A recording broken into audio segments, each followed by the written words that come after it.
ఈ పచ్చడి ఎవరైనా చేసేవచ్చండి, బ్యాచిలర్స్ అయినా లేదంటే వంట రాని వాళ్ళ లేడీస్ అయినా ఎవరైనా చేసేవచ్చు. ఈజీగా చూపిస్తాను, చూసేయండి. ముందుగా మందపాటి గిన్నె పెట్టుకోండి. ఆయిల్ పోసుకొని జీలకర్ర, టమోటా, పచ్చిమిర్చి, కొత్తిమీర వేసుకొని కొంచెం మగ్గాక చిన్నగా కట్ చేసుకున్న వంకాయ ముక్కలు వేసుకొని మగ్గించుకోవాలండి.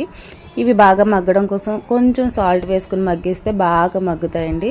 అలాగే చిటికెడు పసుపు, కొంచెం చింతపండు వేసి చూపించిన విధంగా మగ్గించుకోవాలి. ఇలా మగ్గిన వంకాయ ముక్కల్ని చక్కగా తగినంత ఉప్పు వేసుకుని, ఇందాక మగ్గడం కోసం ఉప్పు వేసాం కదండి, చూసుకుని వేసుకోవాలి. ఇందులోనే 2 వెల్లుల్లి రెబ్బలు వేసుకొని ఉప్పు వేసుకొని పప్పు గుత్తితో రుబ్బుకోవాలండి, మిక్సీలో కాదు. పప్పు గుత్తితో రుబ్బిన తర్వాత మనం కరివేపాకు అలాగే తాలింపు పోపులు వేసేసుకుని పోపు పెట్టేసుకుంటే పచ్చడి రెడీ.